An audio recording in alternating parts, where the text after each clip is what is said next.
So you kind of feel like a dummy because you have no idea what Section 8 is. None whatsoever. Maybe you're not even from the United States of America. What is this Section 8?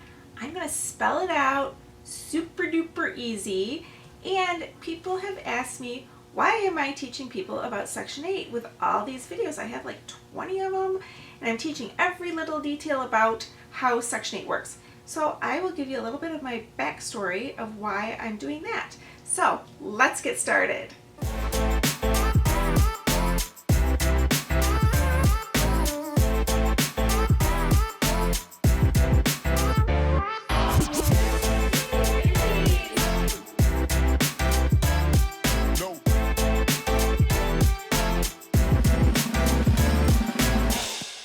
During the Great Depression in the 1930s, there was a real housing crisis. The United States Federal Department of Housing and Urban Development put together a plan to help with this housing crisis. This plan is all spelled out in Section 8 of the Housing Act of 1937.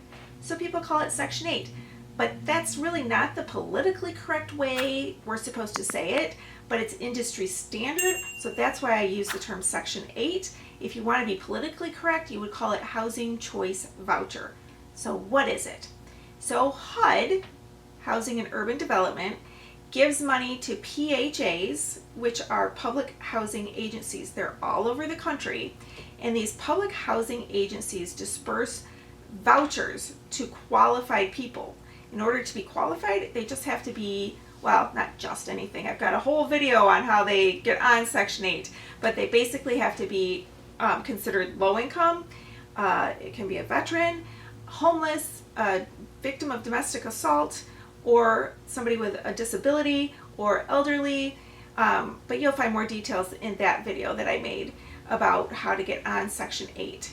And so the person gets the voucher and they take the voucher out. They go search for houses that are for rent. They're allowed to use it anywhere in the country, but you kind of have to be careful with that. I made a video about how that works with Section 8, making sure they're in the right region for their voucher. But the voucher works all over the country. Like, let's say I have the house, and they walk in and they say, I have Section 8. I would like to rent this house. I don't say, yay, done, I've got a tenant. No. I go and run a background check. It's slightly different than how I run background checks for everybody else, but you might want to check that out here. So I run their background check. I decide if I'm going to rent to them or not. And if I do decide that I will rent to them, I ask them for their move packet, and that's really a good opportunity to see how they're living now, because you get to go to their house and check it out and fill in that move packet. It's just a bunch of paperwork. I have another video all about what you can expect in that here. I email it to the Section 8 office, and they go through the paperwork, and it takes them a few days. Some offices takes longer than others. Some are 1 week, some are 2-3 weeks. Then they will call you or email you, the landlord, and say they're ready to send out an inspector. So an inspector then comes to the house, and they are supposed to just look for safety issues. But there's some inspectors that are more difficult than that. So I have a video on if you need to report a bad inspector. And some of these Section 8 offices can be difficult to work with, so I made a video about what you can do about that too. But don't be dismayed, it's not all that bad. So the inspector goes through the house, and it can take 1 or 2 inspections. You're not really allowed 3. But after 1 or 2 inspections, then your house passes. And as soon as it passes, the tenant is allowed to move in, and the day it passes or the day after, depending on which Section 8 office you have, is the day the rent can start. And the rent money comes right to you, the landlord, into your bank account every month, somewhere between the 1st and the 5th of the month. It's so nice. But the tenant typically has a portion of the rent that she is required to pay as well. And the rule is that 30% of her income goes toward paying rent. So as a landlord, it's not a free skate. Like, Section 8 doesn't pay the whole thing. It's important to know how to work all the paperwork once you do have that tenant. But I think it's a wonderful thing, because 30% to collect on isn't quite so bad as trying to collect 100%, say, when somebody loses their job. Section 8 will pay up to 100% of the rent for people, for instance, who have a disability, but you can't talk about that. Just a heads up if you didn't know this, you can't say, hey, do you have a disability? Or if they say, I have a disability, so they pay 100%, you can't say to the person, what's your disability? Looks to me like you can work. That's way bad. Don't do that. I have another video about discrimination. So that's what Section 8 is. And if you're still sticking around for this and want to know why am I making these videos, well, I'll give you a little bit of my backstory. My husband and I in 2007, we started buying houses in Detroit, and we built up our own portfolio of properties that we keep.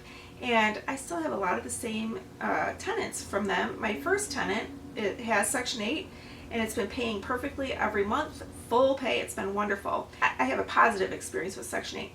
We then began flipping houses.